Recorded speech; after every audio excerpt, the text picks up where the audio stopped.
talk about tonight. A little short-handed because Corey was a little under the weather. That's all right. She'll be back for our next show. We'll talk about her next show a little later on. But here with me, as always, is my hetero life mate. What's going on, my brother? Well, not much, you know. I guess that means it's up to me to take care of these Russians since Cora's not here. I'll be watching.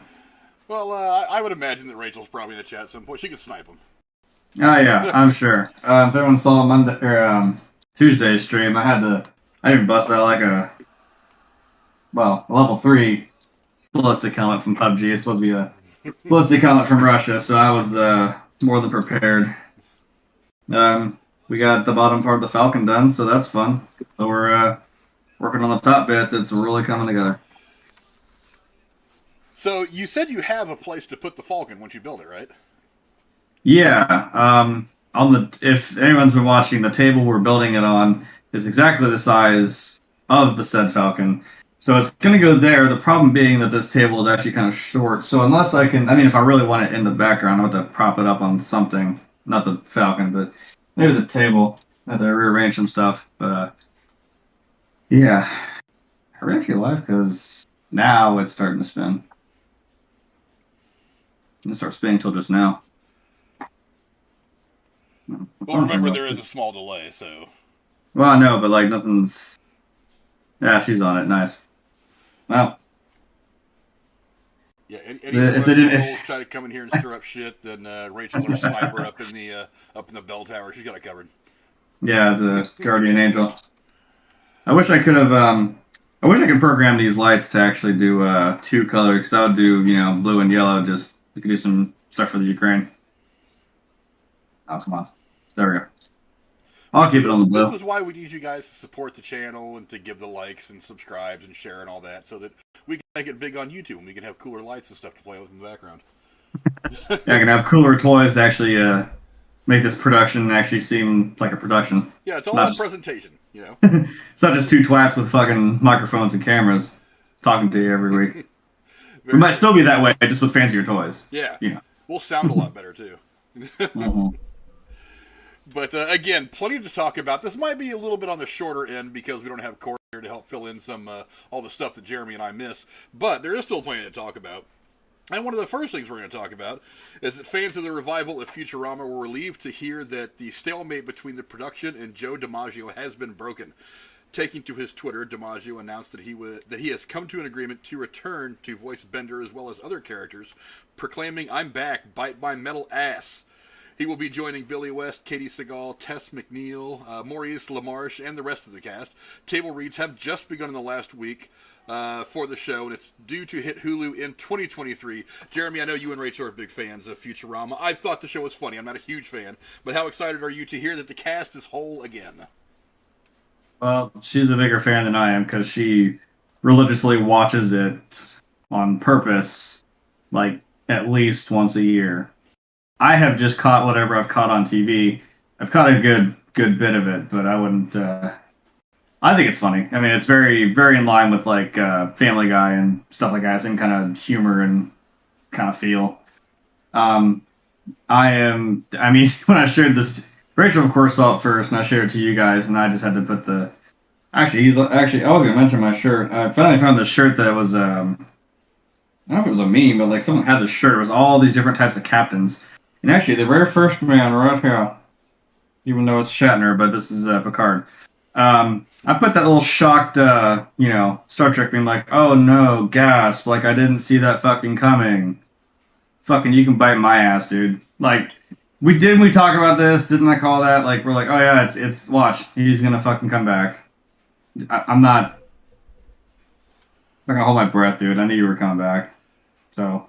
Yeah, I think it was kind of a foregone conclusion. It was just a matter of, how much longer does he want to hold out to get an extra couple of grand. It really didn't bother me one way or the other. Like I said, they would have found somebody else who would have done a very similar voice, and in the end, fans would have noticed, especially if the revival is up to par. If it fits in nicely and is a compliment to the years of Futurama that we had on TV prior.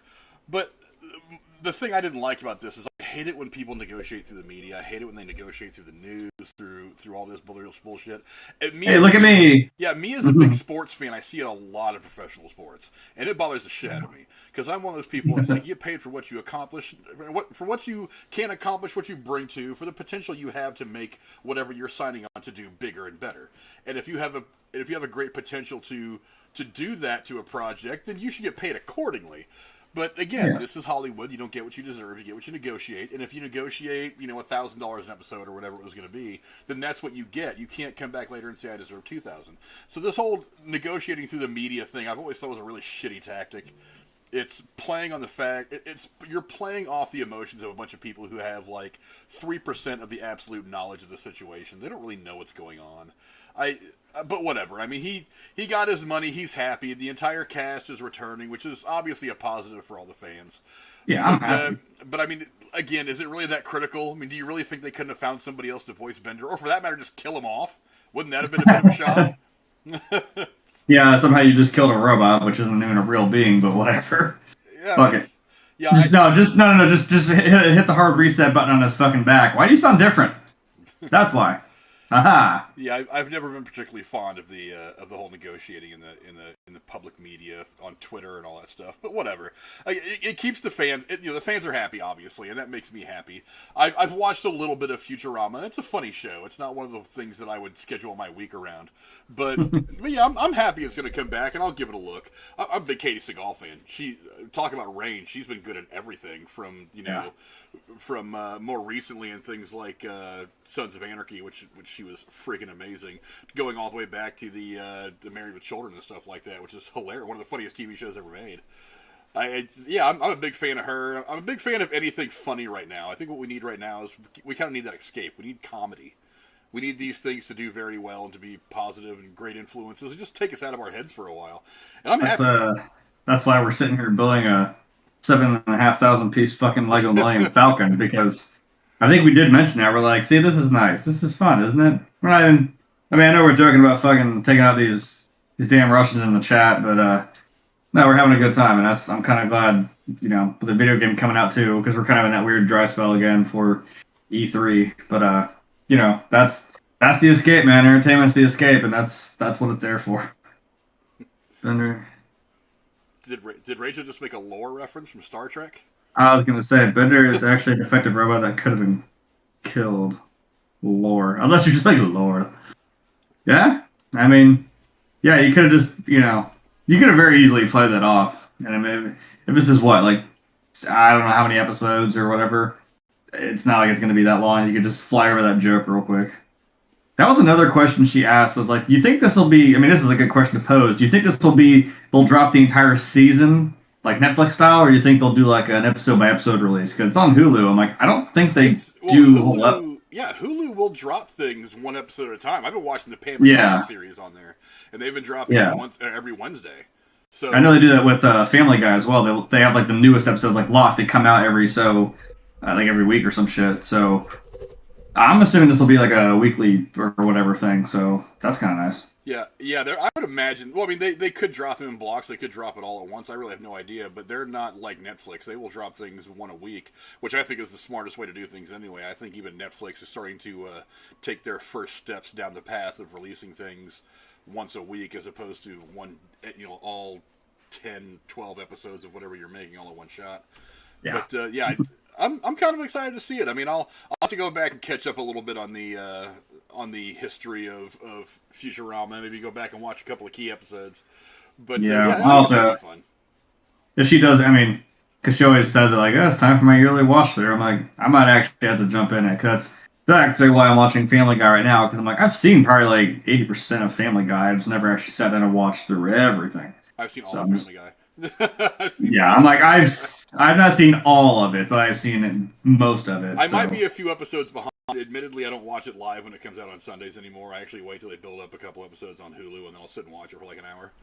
Yeah. But yeah, I don't miss Family Guy. Family Guy's fun. Oh yeah. But if Rachel was making a lore reference, that's a killer segue to the Star Trek news that I wanted to talk about today. Star Trek fans, as well as the family and co-stars of Leonard Nimoy, took to Twitter this week to mark the 7th anniversary of his death. The actor and director was best known around the globe as the logical, pointy-eared Spock in the original run of the series, as well as several franchise films. His final role was as Spock in 2013's Star Trek Into Darkness. He passed away on February 27, 2015 at the age of 83. Jeremy, what do you remember most about Leonard Nimoy? Again, Captain Picard right there. This is a really cool shirt. I'm sorry. It's so many different captains. I can't stand up because I got a Falcon under my knee here and a desk drawer right here. Honestly, funny enough, the thing, not the obvious Star Trek thing, but the weird thing that I kind of learned, I think I learned before he passed, and I always thought this was cool, and then I went back to this game, and I said game, and it made it cooler, was that in Civilization 4, I believe it is, I had some guy at the college class I was taking, because yes, I did that for a hot second, and it was shocking. He put that game, I was watching some game he was playing, he put it on my computer, and I fell in love with that game. Leonard Nimoy is actually the narrator for that game, and I thought that was the coolest fucking thing ever, and I played the shit out of that game, trust me, I played it constantly. Just hearing his smooth little voice, just telling you, every time you get a new technology in the game, and he reads off a quote from somebody in history that kind of alludes to it, when you discover writing, he goes like, the pen is mightier than the sword. He reads off the lines every time you get something new. And that's what I remember, weirdly enough. And obviously, if this giant falcon here was any clue that I'm a giant Star Trek fan, I know of Star Trek. I haven't watched it. And I'm not going to get into the debate of who's better, Picard or, Captain Kirk, but fucking whatever. That ain't about that. It's not a debate. Picard. That's what I hear. The original series, in the Next Generation over the original series. But look, I have said many times, I have always loved Star Trek more than Star Wars at a personal level. Now, I'm not going to argue that Star Wars is not the superior franchise in almost literally every way, but Star Wars itself has one of the things that it has that Star Wars doesn't, really maybe the only thing, is it's kind of this hopefulness for the future. What humanity could do if they pulled their heads out of their asses. They could build these great ships like the Enterprise, and they could explore the universe, and they could do all the learning that probably 99% of human beings can't contemplate. And that's one of the things that's always been a big draw. And another part of that draw has always been this struggle to find his humanity that Spock kind of always was in. And it seemed like no matter where we see Leonard Nimoy's version of Spock throughout his life, he's always struggling to find that balance between his human side and his Vulcan side. And there's 3 scenes in Star Trek that I think are pivotal to the continuation of the franchise, because this franchise has a fan base that is feverishly loyal. They are picky. If you do not have everything in a row, they will hate whatever Star Trek property you put out. Sounds like Star Wars fans. There were 3 scenes that I think were pivotal to the continuation of this franchise away from the Starship Enterprise. Can I guess one? One of them was to a lesser extent, a good scene, not the best scene, but still a good one, was when you started to transfer a little bit from the Next Generation to Deep Space Nine. There was a couple episodes that kind of crossed over there where Picard was having a lot of conversations with Sisko, the incoming captain of the franchise, and that was a good handoff moment, a good passing of the torch moment that made people realize, okay, this is going to be good stuff. All the same people that have given us the Next Generation, which was a great show, all the people that gave us that show were involved. It's going to be great.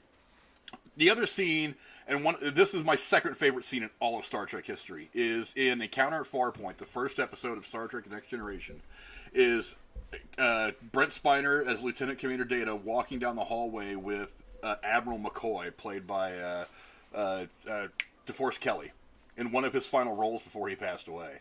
And there is that moment where they're talking about the Enterprise, and they're talking about her like she's this special woman that protects you and carries you to all these places you want to go. And I thought that scene right there was the most important scene of the entire series, because that scene let all the... Because I remember when that series came out, there was a lot of people that were kind of like, do we really want Star Trek, another Star Trek series? There's no Kirk, there's no Spock, there's no this, there's no that, it's all new. Is it really going to be the same? That scene right there, I think, was one of those big passing of the torch moments that made real hardcore fans think, okay, this is going to be okay, let's go ahead and go into this optimistic. And I think that helped a lot. The other one, and my favorite scene in Star Trek, and you probably know which one I'm talking about. I was going to say, if I could guess it. Go ahead. Go ahead. No, if you can guess it, go ahead. I was just thinking with Leonard Nimoy, I'm like, I would want to say, like, when he dies, or maybe when he did betray Kirk once. I want to say when he dies, 'cause that's a pretty fucking pivotal moment when fucking Kirk dies.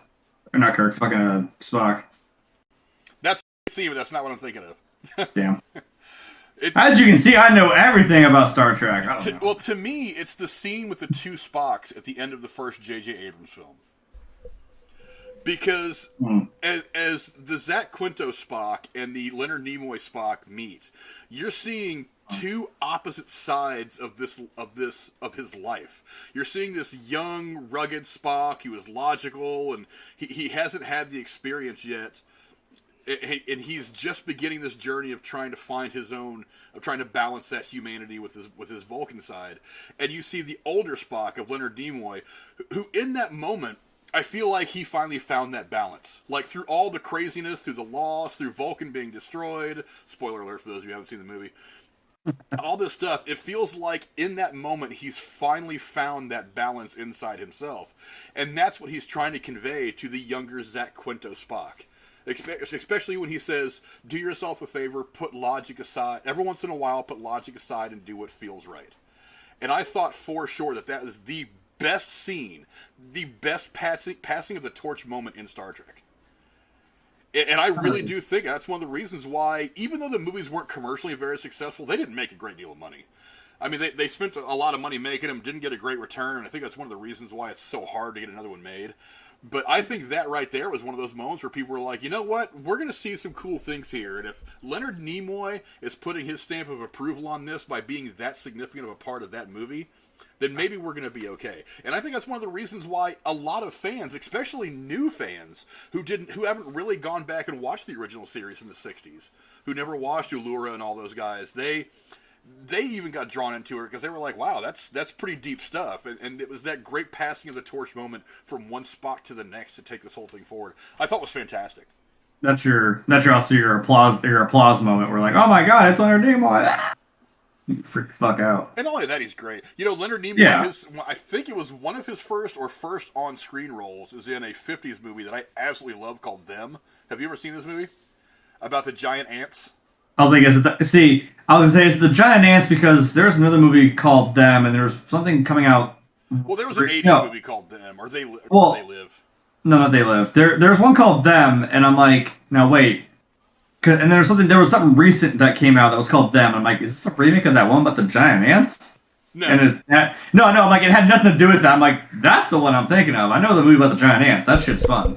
I know exactly what movie you're talking about. It's a cool little monster movie. Yeah, he had a non-speaking role. He was one of the army guys driving a Jeep around towards the end of the movie as they're making their move on the nest. And I swear to God, I've looked and looked and looked, and his part must be really, really quick because I have trouble finding him. Huh. But every time I watch that movie, I look and look and look for him, and sometimes I just miss him. But that was one of his first roles, like back in the 50s. But even outside of Star Trek, it was Man from U.N.C.L.E. and things like that. I think he did a couple of things on Twilight Zone. A couple episodes of the Twilight Zone. Shatner did too, because he was in one. Yeah. And the funny thing is like, and he is culturally significant. It's like there's still kids that are dressing up as Spock for Halloween. Oh yeah, because you want to go around and you want to hope that a Vulcan neck pinch is real. You do it to your friends. Go and just boom, knock them the fuck out. I can't tell you how many times I tried that on friends. I'm like, let's see if this shit works. Tell my little brother, sit still, little brother. I'm just going to pinch you right here. You're just going to fall asleep. But you end up doing like the Spaceballs thing. What the hell are you doing? Vulcan neck pinch? Nah, stupid. You got it much too low. It's up here where it meets the neck. Oh, like this. But it was significant enough that it made its way into something like that, into Mel Brooks Spaceballs. I mean, everybody knows the Vulcan death grip. Everybody knows the Vulcan sign thing. Everybody knows it. It's like even for people who weren't particularly big fans of the series, this stuff has become culturally just ingrained in who we are. Exactly. But yeah, definitely, 80-something, 83 years. I mean, he lived, 83 years. Yeah, he lived a good life, and there's a documentary that his son is making right now that I think is going to be coming out at some point here in the next few weeks about his life, and he ended up dying of complications from COPD. I'm not exactly sure what that disease is or does to the body, but I hear a lot of it on TV and stuff, and there's a lot of ads for medication and stuff, so it's got to be something significant that I don't really know anything about. But that documentary is supposed to outline not just his career, but his struggles with his disease, and some of the hopes that he had for how things would progress after he died, for curing the disease and stuff like that. It's supposed to go, I think part of the process is supposed to go to COPD research and stuff like that and treatment. So keep an eye out for that when it comes out, because I probably will watch it, because he had a long history career, not even just in Star Trek, but all over the place. As a director, he directed a lot of TV shows. He directed, not MacGyver, that was Henry Winkler. There was another TV show that was really big in the 80s and early 90s that he directed a lot of episodes of. And I think he even directed a couple episodes of like soap operas and stuff. I mean, the guy was just all over the place. But yeah, he was definitely one of the most important people in Hollywood for several decades. Certainly one of the most talented. And I like the fact that everybody, including the Star Trek Twitter page and William Shatner, his kids, and all of them had taken the time to mark the 7th anniversary of his passing. But yeah, Leonard Nimoy was a great actor, a great talent. I really hope you guys take the opportunity to go back and look at some of his stuff, and go watch the movie Them from 1950. I think it was 57, 58. It's an entertaining movie. It's fun. It's got a young James Whitmore in it too. He played the sheriff.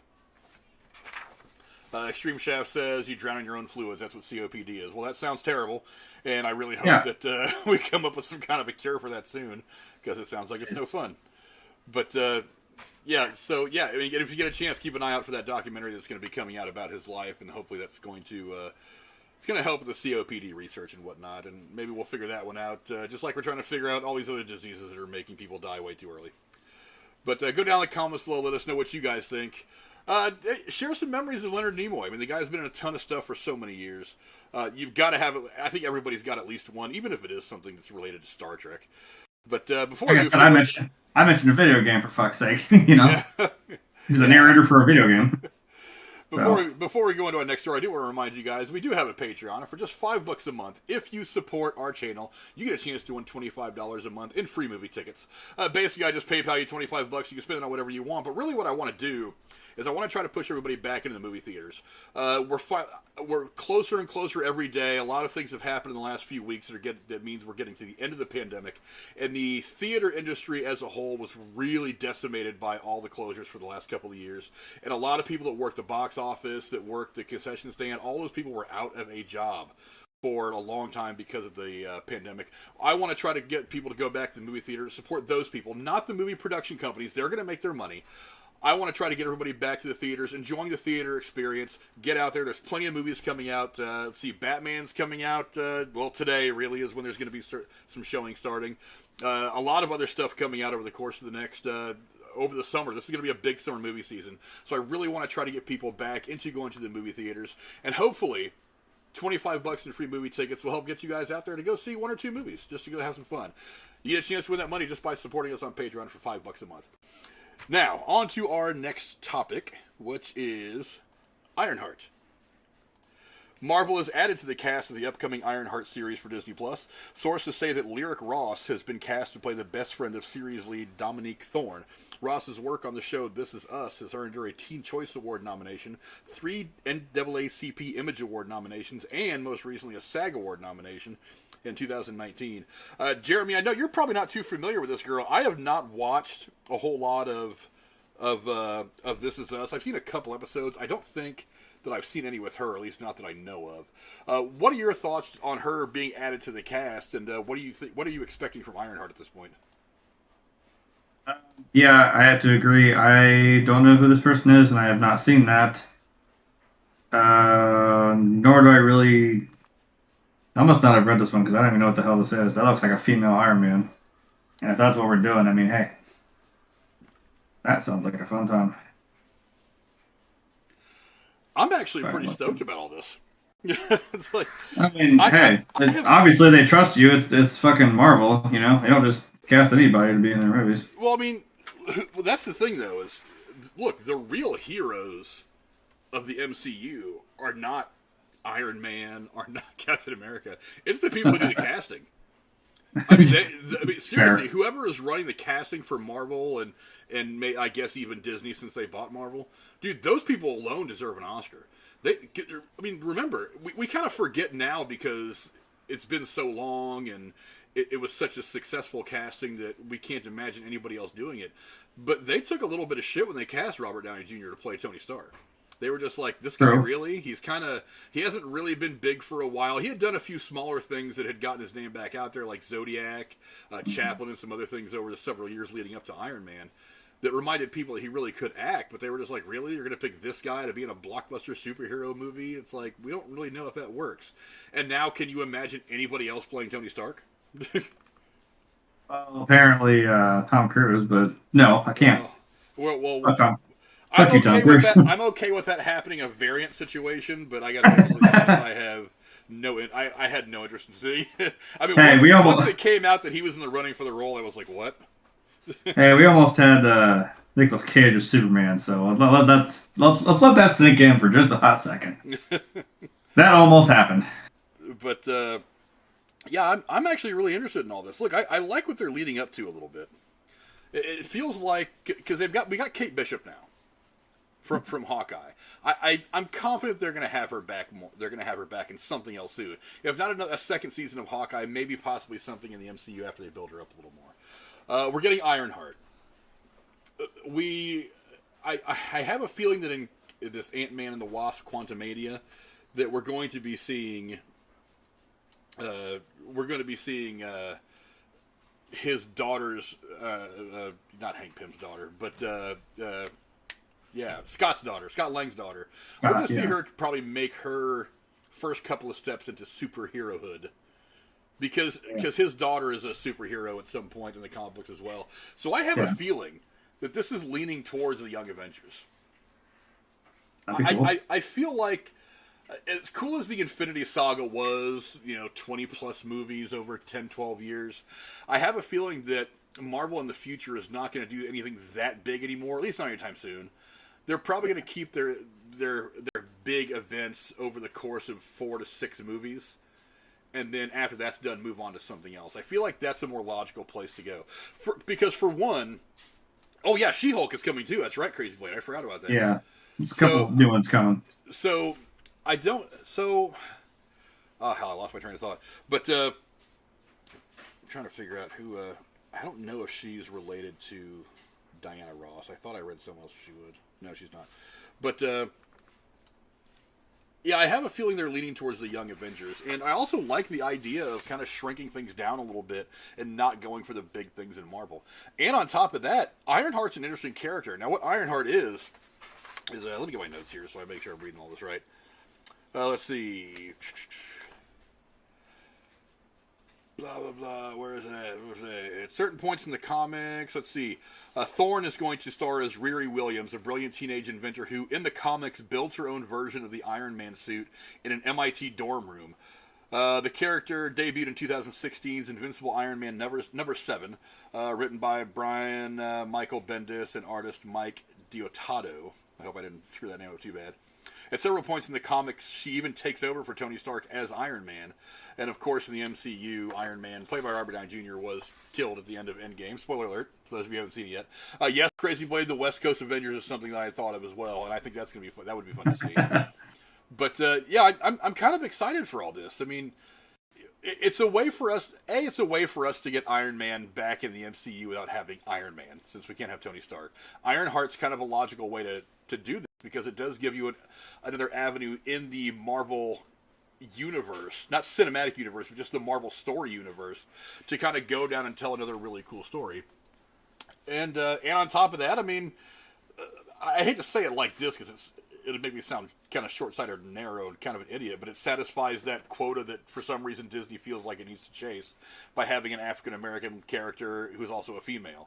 But you're also telling a really cool story, so you're not forcing it on me and making me kind of annoyed by the whole thing. I'm actually really excited to see this. I'm excited to see where this thing goes. Are you at all familiar with this character in the comic books? Because I don't remember reading any of these comics. No, you said 2016. I couldn't say that I do. But that's pretty awesome, and that will be a nice little step in, like, because we don't have Tony Stark, his version of Iron Man, so that'd be a nice little filler if, and also since no one knows who the hell Peter Parker is anymore, I thought, not that he's going to be Tony Stark's Iron Man, but, like, he kind of maybe took the mantle there for a second, but, now no one knows his name. He's just somebody we used to know. So, it's be a nice way to fill in that gap. Be cool to see. And also because of the age of the character, she could be around for a while. Oh, hell yeah. Because Robert Downey Jr. was already like late 40s when he first put on the suit, something like that. Oh yeah. And he still looks fantastic. Don't get me wrong, but he wasn't any younger. I mean, he definitely looked his age. I noticed. I was watching Endgame a while back, and I noticed that by the time we get to Endgame, he was starting to look his age a little bit. A little bit. So, probably a good time for him to go ahead and bow out. Although, at some point, I'm sure they're going to bring him back. They're already apparently in talks with Chris Evans to try to bring him back to the MCU in some facet, so we'll see. But Rob also appeared in such shows as Sirens and Chicago Fire. I do like Chicago Fire. I've watched a few episodes of that show. Before getting the role of Deja Pearson in This Is Us Season 2. I'm interested in this. Look, I really like what Marvel has done moving forward from the Infinity Saga, because that was one of the big questions after everything wrapped in Infinity Saga, or on Infinity War. The credits rolled, or on Endgame rather. The credits rolled. There was no post-credit scene, and that left a lot of people wondering what's next. I mean, we still have all these characters. We still had, I think at the time, we still had Chadwick Boseman. We still have Thor. We still have all these other characters that had just been introduced really recently in the MCU. They were like, this can't be it, can it? But I think this is a logical direction to go for the MCU. I think it's a really fun direction to go, especially considering that you've also got the mutants that you're talking about now trying to work in somehow, which I think we're going to see them on screen here in about a month and a half.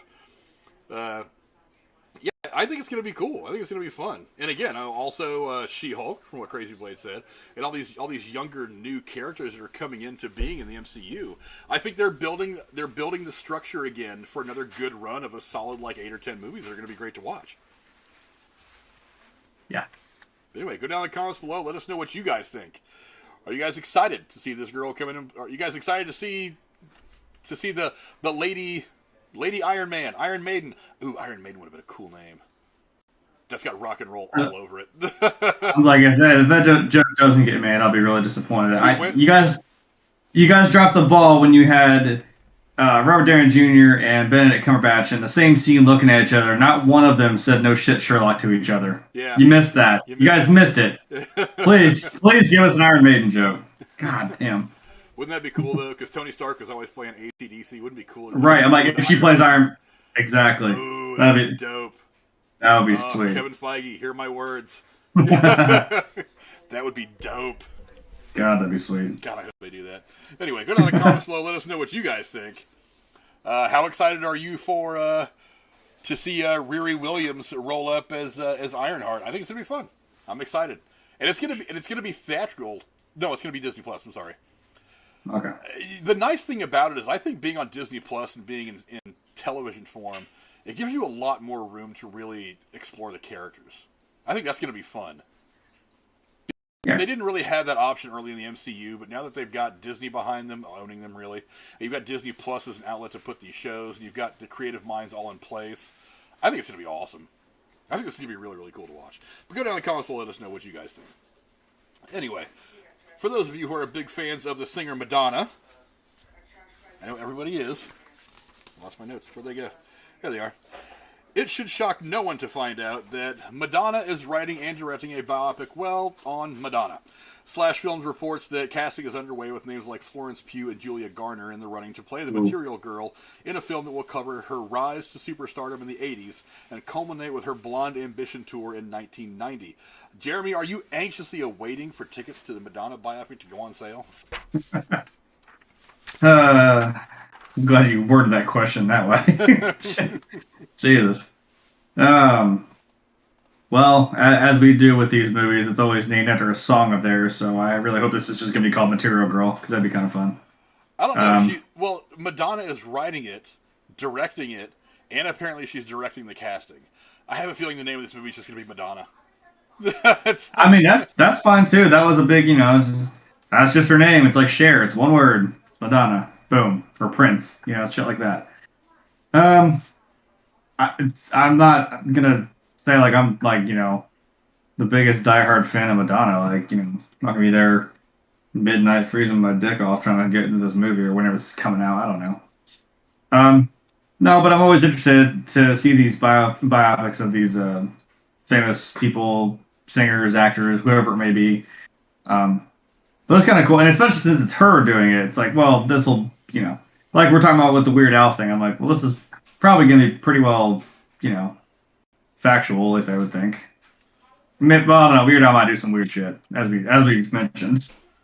But that'd be kind of cool to see, because I can't say I'd sit here and I would know what Madonna's life was like or what she went through, and to get to the point where we only see what we see them do. It's not like I know what she did in her everyday life. So that'd be interesting.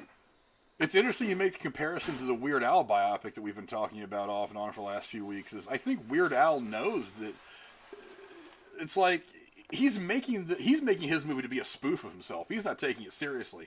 Yeah. I really do think this is going to be one gigantic puff piece that Madonna is writing for herself. Yeah, that's what I mean. And this is coming from a guy who loves 80s Madonna and early 80s and up to the mid 90s Madonna. She was amazing, and then the first time she reinvented herself, I was like, okay, I kind of like your regular music. Then she got all dancey and techno and weird and whatever. She completely lost me at that point, and now she's almost literally a twig of what she once was. But I don't imagine this being anything more than a cartoon. Madonna is not going. She is not going to make an honest telling of her life. She's either going to leave out some shit that she doesn't know, which I would do if I were her. I'm sure. But what she's going to do is she's going to take all these situations where maybe she wasn't exactly the good guy, or maybe they were just mutually screwed up situations, and she's going to make herself out to be the victim, or she's going to make herself out to be the hero. She's not going to. I don't think a lot of the situations about her coming up in the industry are going to be told accurately. I mean, because why else would you want to write, direct, and cast your own biopic, unless you want to make sure you control the narrative down to the last letter? Well, if someone else did it, though, I mean, would it be as accurate? You mean, you'd be like, oh, this person wasn't even involved in the making of a thing about their life. I would be like, well, I don't know how much I trust that then. It sounds like either way, it's well, kind of a lose-lose. I'm like, well, obviously she's going to write good about herself or make it, I guess, whatever gets us the most emotional response, or what you think is, puts you in her corner. Yeah, and as far as the casting goes, look, Florence Pugh. Flat out. If you look at this picture, you got me there. So it's Florence Pugh. But the thing is I love Florence Pugh. She's my new celebrity crush. After seeing her in Black Widow, I'm hooked. I'm all about her. And just to look at this picture, that's her in the middle. For those of you who don't know. She looks dead out like her in the eyes and everything. She just jumps out as a potential Madonna, not lookalike, but someone who could really play her. That said, I don't want Florence Pugh anywhere near this. I think this movie's going to be a joke.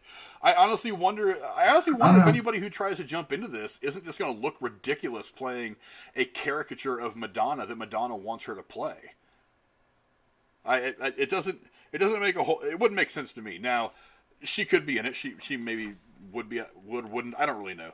But the one that jumps out at me, though, if I were her, I would want to jump into this one and maybe boost my own career, is Julia Garner on the left. She's in Ozark. For those of you who watch Ozark, And her career's really taking off. I think this could be the kind of movie that really puts her over the top. But Florence Pugh, I mean, after some of the stuff that she's been in, she doesn't really need to go chasing anything like this. And to top it off, you got that Marvel Disney money now, so I mean, I think you're good. Oh yeah, you're good. And to top it off, I'm reading some of the stuff about this, and this is basically turning into Madonna boot camp. Like you don't just go in and read for this part and then see if Madonna likes you. You're like reading lines opposite Madonna, and she's also sending people through choreographing and singing lessons. Yes. And I'm thinking, and apparently this has been going on for months. So it's like the audition process itself is taking months. And you've got to like dance and sing and shit like Madonna, and I'm like, I want to make sure I get the part before I go pouring months and months and months into learning how to dance and wearing the big cone bra and shit like that. It's like, I have to know that I've got the role before I commit that kind of stuff to it. Because I'd be awfully pissed off if I spent 3 or 4 months of my life working with a choreographer and going through all the shit that you have to go through to be in a movie and then not get the part.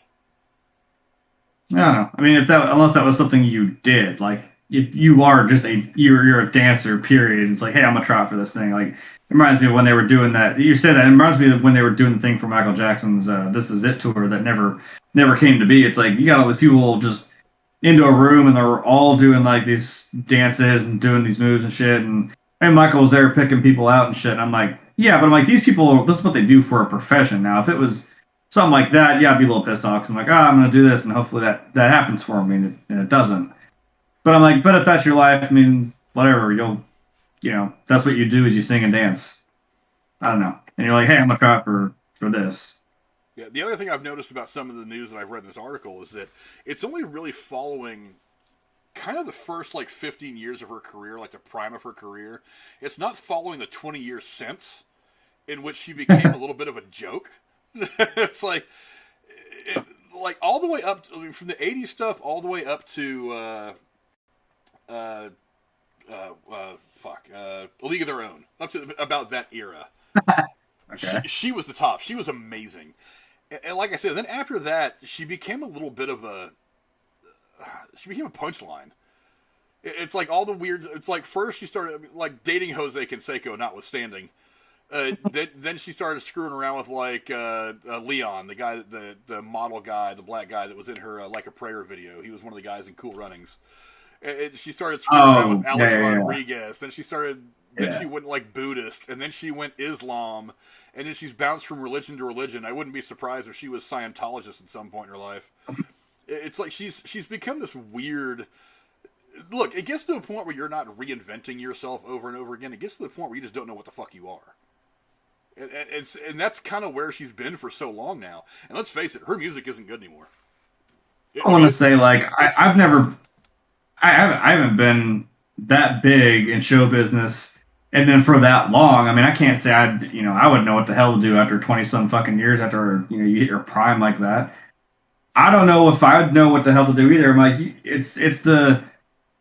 you can't be like, oh, it's all the same, or if you change it and people hate it because it's different. I'm like, you can't win. I get that's an eternal struggle that you don't want to be having the same thing over and over because people are just not gonna like it, or maybe they do because they know you're a particular style or you're whatever.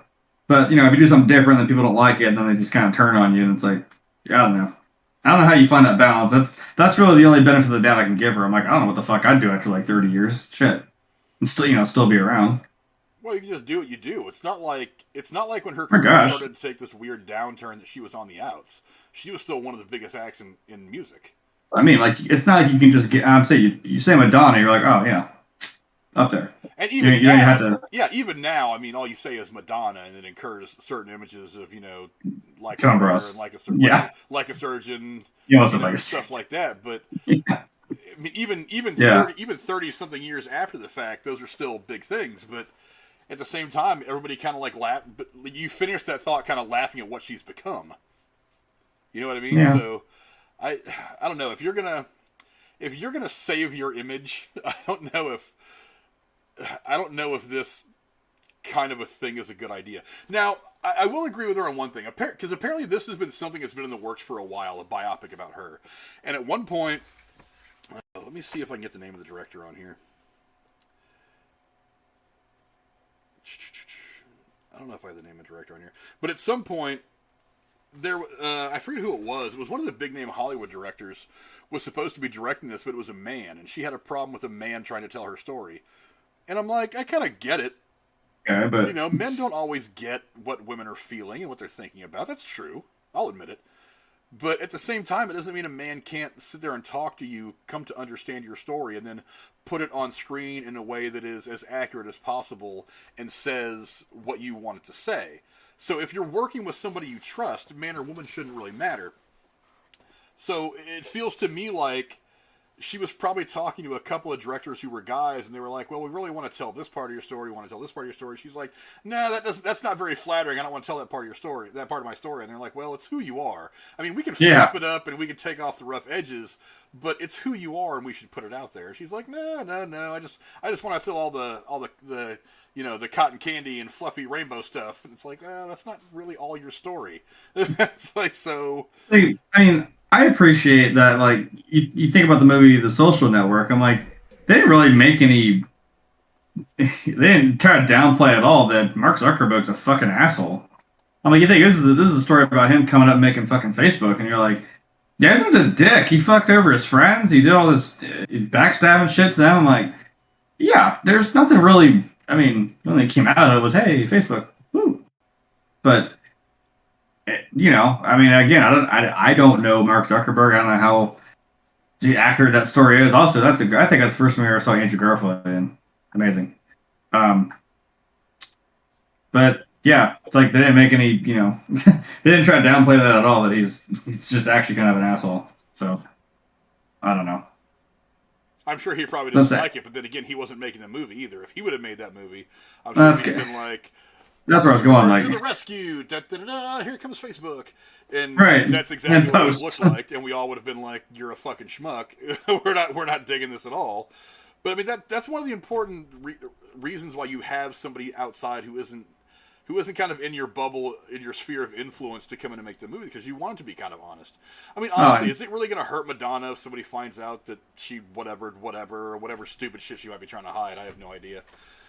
Is it really going to hurt her? I mean, short of finding out that she was giving, you know, aid to Al Qaeda after 9/11, what could really hurt her? You know, I mean, she mostly does big tours in Europe because Europe still loves everything American, whereas most people are kind of annoyed by her. So I mean, I'm sure she'd probably still sell out here in America, but I mean, yeah, Europe loves this kind of shit, especially stuff from the 80s.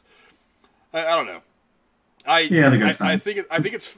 I don't understand why you would put actresses through a Madonna boot camp for months and not give them some kind of guarantee that they're even going to be in the film. I wouldn't do it.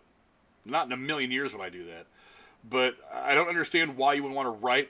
For one, I think she's only directed, I think, like maybe 2 other films, and I think they both died. I think one of them was like, I think she went like on the marketing tours and everything and said she expected it to make $100 million in the first month or whatever, and I think it made like $7,000 total. It's like, because it was just so bad. So I don't know about her directing it. I mean, it's one thing for her to write it. I mean, or if you produced it at least, or to be, you know. Well, yeah, production credit's kind of easy, but I mean, I get that to an extent, but at the same time, it's like you're making it kind of obvious that you want this to be a, like I said earlier, a puff piece, and puff pieces don't sell. I mean, people are going to go to this movie, and even people who are Madonna fans are going to be like, "Meh, this movie was kind of silly. It was kind of stupid. It wasn't everything I wanted it to be." But whatever. That's kind of what I think. Some of the people in the chat, what are they saying? Gatekeeper Drew says he'd like to see Julia Garner do it. She's gotten a lot of love from being in Ozark, and she was in what else was she in? Damn it, what else was she in? Inventing Anna is the one that he did mention. Yeah, I haven't had a chance to sit and watch Inventing Anna yet. I've heard a lot of people say that was a really cool show. I haven't had a chance to sit and watch the first couple episodes, but I really want to. Let's see. MC Kratos says not a big fan of Madonna, but happy for her, I guess. Yeah, I mean, I was going to mention that comment. If you got somebody who's willing to throw a, $50-60 million at your biopic, at your movie, hey, good luck. Go for it. That's what I was going to say. I think I was going to mention his comment. Like, that's kind of how I feel. Like, not the biggest fan, but good for you, I guess. Yeah, I mean, hey, nobody's ever thrown millions of dollars at me to make a movie, so she's already right. She's already ahead of me. Right. Let's see. Oh, I skipped one. Let's see. MC Kratos also said, where is it at? I just missed it again. There it is. Is there any information on that Hulk Hogan biopic that Chris Hemsworth is doing? I've heard absolutely nothing about it. It's not to say it's not going to get made. I'm sure it probably will at some point, maybe in a smaller independent capacity, if nothing else. But yeah, I haven't heard anything about that either. I'll have to look into that. Crazy Blood said, I like the Rain album. I think that was probably where she started to tail off. It's like she had one or two good songs on that album, as I recall. I haven't heard that album in years. But everything after that was just, she went all dancey techno, and it makes my ears hurt. I just don't like it. Drew does not like the Evita soundtrack. Honestly, except for that one song, what is even on that soundtrack? Honestly. Let's see. Drew says, I still need to see Inventing Anna. Yeah, I need to watch that too. I need to sit down at least get the first couple episodes to try. Only Madonna would do auditions that way. Yeah, I've never heard of it. I've never heard of anybody doing auditions like that. Now, I've heard of people getting a part and then going to... I've heard people getting parts in war movies and then going through basic training and stuff like that to try to prepare themselves for it. But, that makes sense, though. But that makes sense. You've got the part, so you have a reason to go do that. If I were any of these girls and I worked for 3, 4, 5, 6 months to try to get the part and then didn't get it, I'd be pissed. Now, this is Hollywood, so maybe they're giving them a couple of bucks just to go through the process. Now, if that's the case, then whatever. Whatever. I mean, you could say you did it, I guess. You get what you negotiate for in Hollywood, not what you do. Derailed says, I mean, I guess you get a serious actress for the role. Well, I mean, I don't know, who's serious? It's, for one, who wants it? And for two, some people just... I mean, if I were an actress in Hollywood and this was out there, and knowing what I know about how difficult Madonna has been to deal with over the last 20 years, I might be like, meh, I think I'm going to go ahead and sit this one out. I think I'll go for that commercial, that hemorrhoid cream commercial instead of this Madonna movie. You're gonna do the Shaquille O'Neal, just... Yeah. Yeah. Do some Papa John's, some fucking Icy Hots. Whatever the hell else I don't even know what he's doing anymore. But again, I mean, if you're just getting into Hollywood, you need that big break. I mean, you're going to take whatever job you can get to make sure you get your next meal. So, yeah, I mean, it kind of makes sense. If going after a younger actress makes a little bit of sense. Yeah. Drew says that makes me more willing to watch it. Really wouldn't care about anything after Ray of Light anyway. Yeah, that's true. I mean, really, that's the best part of her entire career, in my opinion, anyway. So if you're going to make a movie, you may as well focus on the Madonna that everybody loves, and not the Madonna that a lot of people seem to be annoyed by. You know. Crazy Blade says when Guy Ritchie came into the picture, she dropped down. Honestly, I think it was before that. I think it was a little bit before that. Because. Look, she's always kind of had her hand in the filmmaking thing anyway. I mean, she's had, Suddenly Seeking Susan, or Desperately Seeking Susan, stuff like that. I mean, so she's always been in it. But, I mean, to this level, no. I've never had a problem with her acting. I actually really liked her in A League of Their Own. That entire movie, I think, was one of the best baseball movies ever made. And I think it's I'm crying at baseball? Yeah, it's a fantastic film from start to finish. And maybe it's because I'm a big baseball fan, that's just, and, I just look at it that way, but... Yeah, it may have been a little before. I don't know. Maybe when did she get married to him? I forget. It was right around that time. I don't know. Maybe you're a lot closer than what I thought. But yeah, it's possible that Guy Ritchie may have been her downfall. I don't know. Drew says, "We'll say that her 'I don't give a fuck' was refreshing, like when she pissed off the Vatican and Pepsi." Yeah, I think she was just the right amount of rebel for that whole thing. But then again, who doesn't piss off the Vatican? And Pepsi, I think they knew what they were getting into. It's not like they didn't know what. I mean, look, anybody can go on YouTube and look up the Like a Virgin performance she did from one of the first VMAs on MTV. Yeah, you knew what she was doing. She knew what she was doing. You knew what you were getting into when you signed up with Madonna back in the late 80s. That's just how it goes. Federico Garcia, what's going on, my brother? How's it going? Good to see you. He says Russians are fighting at a nuke plant now. Yeah, I was watching a little bit of the news before I jumped onto the stream, and yeah, it's definitely going again there at let's see. And also Gina in our Facebook group is saying that there's a reactor fire now at Chernobyl, because that's never gone wrong in the past, right? Oh, sorry. Well, there is a reactor on fire at another nuclear power plant that is in Ukraine, at Chernobyl. But yeah, that's always that's still never a good fucking sign. Yeah, and this time it's not the fucking late 80s. You can't lie about it. Be like, no, there's nothing wrong. Fire at a nuclear power plant. Nothing to see here. Move on. Nothing to see here. Yeah, and then when your workers in like the next fucking country over, well, the radiation spikes to the roof. They're like, what? And they're like, oh, yeah, that happened. So, yeah, we got a problem. Like, Hey, yeah. Victor, why is that second head growing out of your neck? I have no idea. What's going on over there? What's that smoke? Yeah. I don't know. I just woke up this morning and it happened. Drew says, nothing worth listening to, I'm sure, with Evita. The song annoyed the hell out of me. I thought the song was good. I mean, the movie was not all that great. I think I caught a little bit of it again recently, and I wasn't that impressed. That's all I needed to know to totally disassociate. Yeah, pretty much. Like I said, the one song was the only song in that soundtrack that really went anywhere. And she had a couple of songs on there. I don't even think they tried to release them as singles. But whatever. Kratos, yes, I did see your comments. We talked about it a little bit ago, all the stuff you were talking about. I do not know about the Hulk Hogan biopic. I have heard absolutely nothing about it. I'll have to actually do a little bit of digging to see. I'm sure it's probably still on the burner somewhere at some studio. I just haven't heard anything about it. Derailed says Pepsi gave in like usual.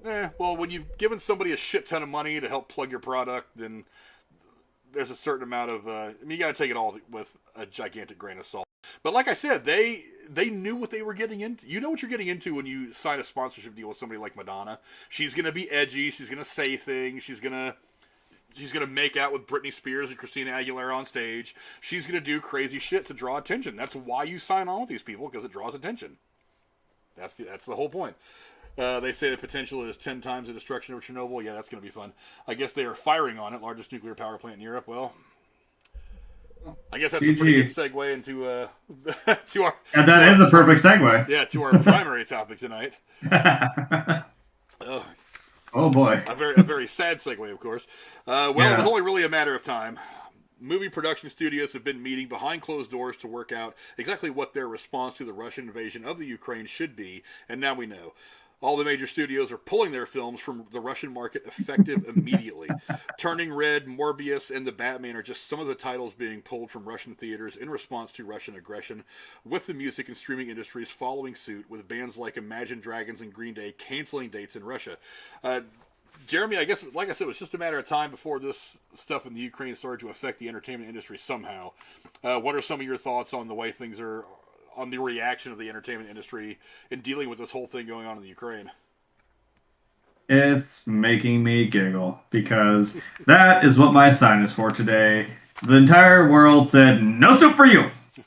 Nothing for you. Yeah, you want to keep fucking around? Fine. You don't get any of this shit anymore. Like, we basically just took Russia like it's a little child and just spanked it on the ass. Said, I know, go in the fucking corner, think about what you fucking did. You know, right? Fine. You know what? You can't have nice things. I think it's funny, and it's kind of an interesting, in a weird way, an interesting kind of turn. You know, that we're just like, all right, well, you know what? Then we'll just we'll hold on to this till you've done your tantrum, all right? And then what we should do is then just like flood them with spoilers. Like, you know what? Here, fuck you. This is what happened in this movie. This is what happened in Batman. It's like, yeah, see, that's exact. You know, it's like everyone wanted to egg fucking Jeff Bezos' fucking yacht for trying to go under that bridge. Just everyone just ruined everything for Russia, because you're kind of ruining everything for everything else right now. Sorry. Oh, I got my own little screen. Look at that. Thanks. Yeah, Sorry, my rant's over. This is actually fairly significant. I mean, look. Yeah. I bitch all. I mean, for the studios. I mean, because they're giving up quite a bit of money doing this, and usually they don't do. I mean, look, I bitch all the time about how they kowtow to China, about how they'll rewrite scripts and rewrite characters and fuck up entire storylines just to satisfy China so that they can put it out there and make that Chinese box office money. But they're not doing it to Russia, which I find very funny.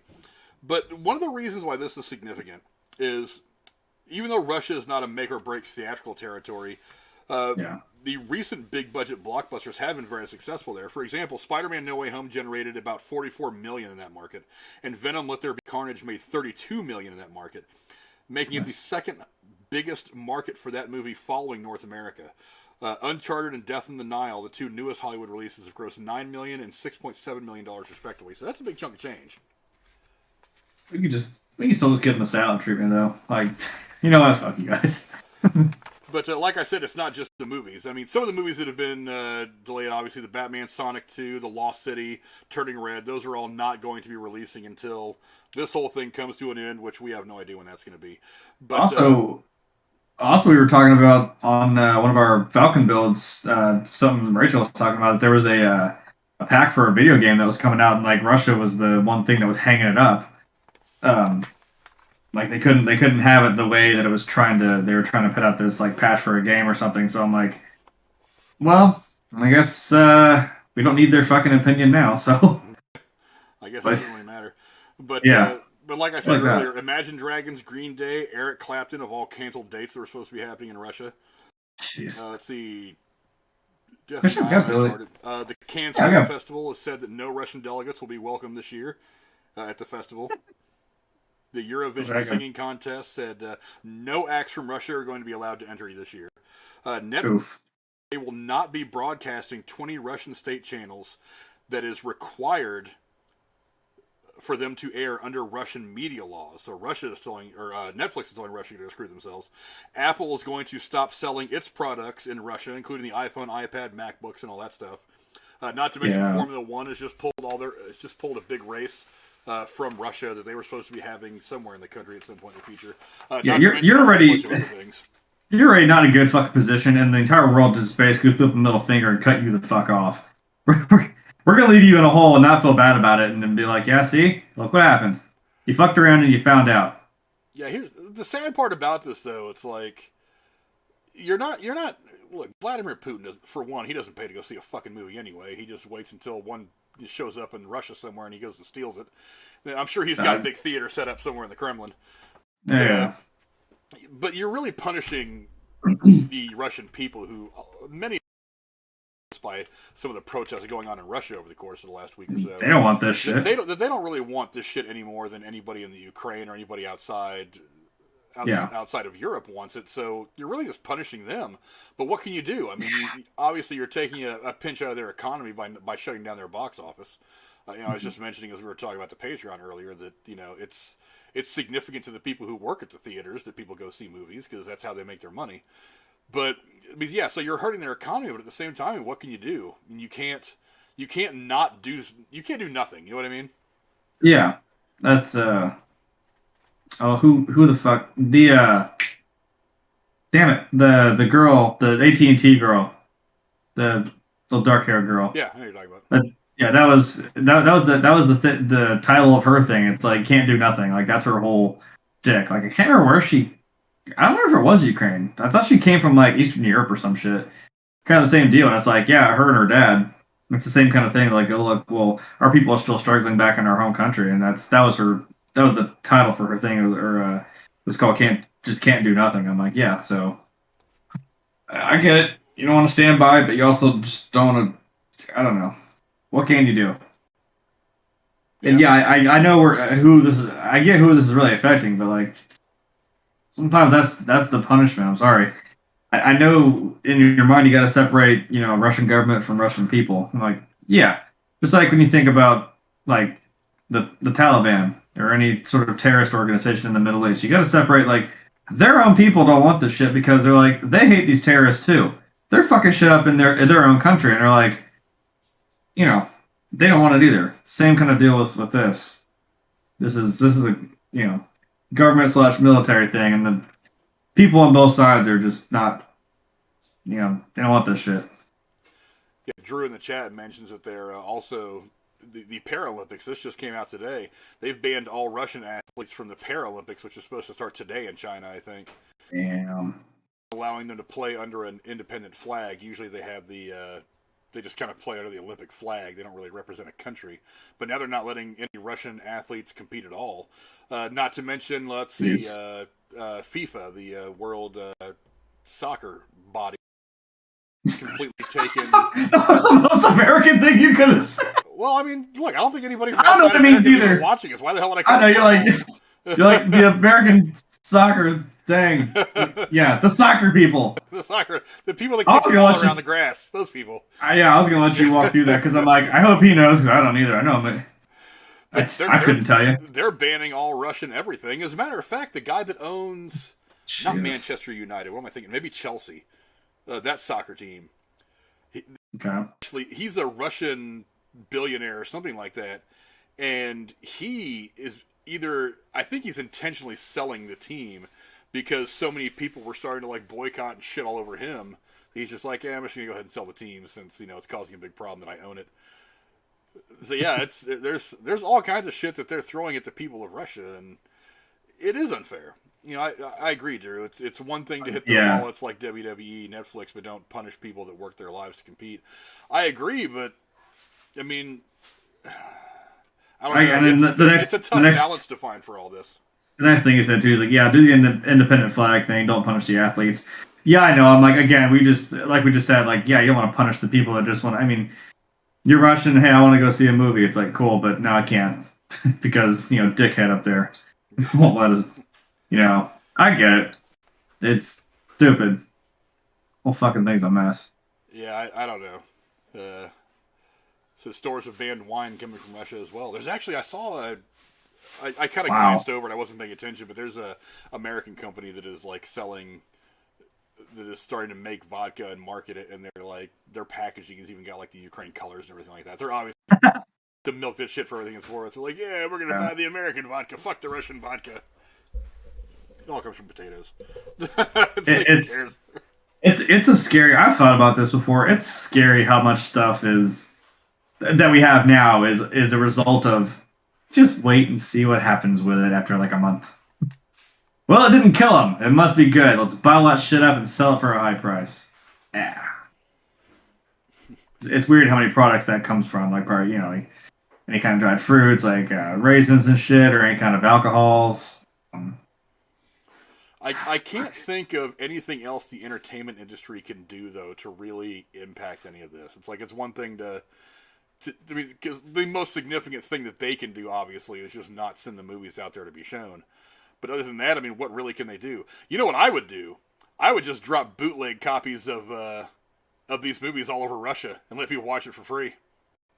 Yeah, help the people out. So just print a bunch of them up on DVD and just send them around Russia and be like, here you go. Here's the new movie. Here's the Batman on DVD. Here's a copy of it. Good luck. Have fun. just airdrop that over the Russian cities if you don't get shot down. So, yeah. have that Ghost of Kiev guy go just fucking fly over. Nice. Drop a couple of the Batmans and fucking take out a couple MiGs while you're at it. I don't know. Whatever they're called anymore. Yeah, I don't know what else the entertainment industry can really do. I mean, there's been a lot of stuff. I know a lot of the internet-based entertainment stuff is like severing ties with everything Russia, not allowing things to be shown on their internet, and so on and so on and so on. But yeah, Drew says drop a copy of in a Russian mailbox. Just everyone's gonna put that thing of it's like Russia invades Ukraine, the entire world. I must break you. That's what we're doing right now. Oh god, we all turn into the Dolph Lundgren. If they die, they die.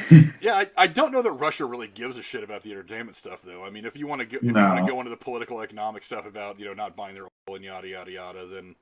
But like you said, that is the point of it's their economy you're trying to take a smack at, which I don't know what state it was in before or ever. Like you said, Putin's probably got his own private fucking everything, and people are starving out in the street. I mean, I watched a video of this girl who's like, you know why you see Russians doing crazy shit? You always see those videos. You always find one of those little clickbaity videos of Russians doing dumb shit. She's like, you know why? Because they have nothing to lose. I'm like, that's probably true.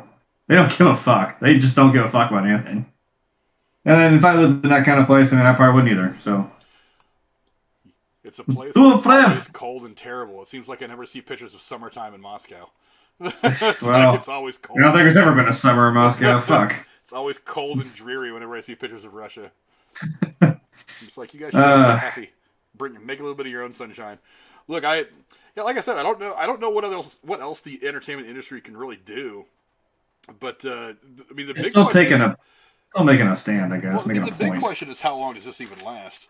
Is like because they're already wondering about some other movies and whether they're going to be able to release in Russia. Because I mean, like I said, they've already said that Morbius and the Batman aren't going to go out.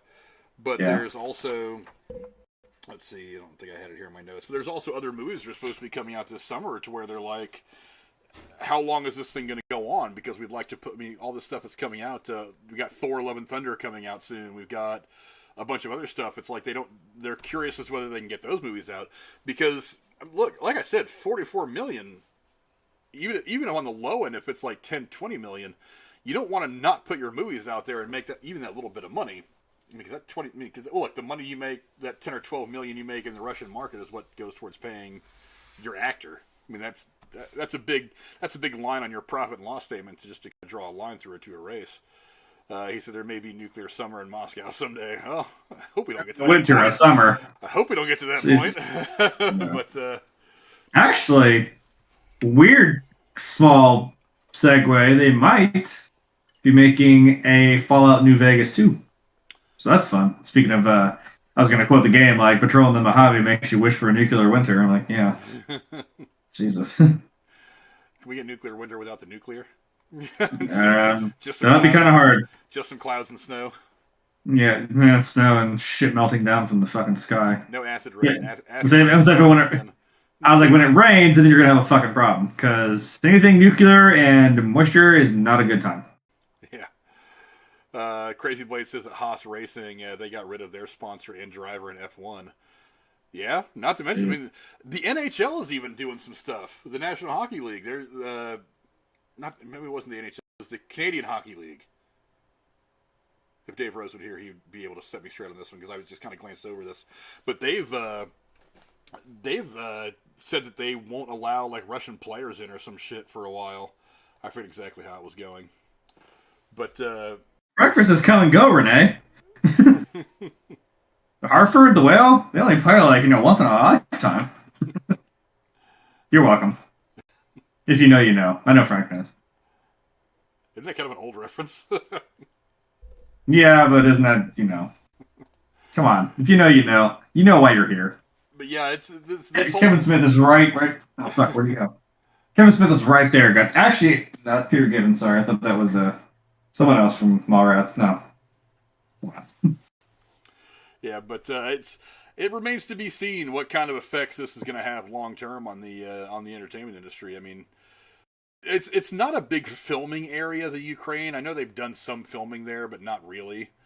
Nothing in the last couple of years, anyway. I mean, the pandemic and all that has kept a little bit of filming that was done over the course of the last couple of years, kind of here in the States.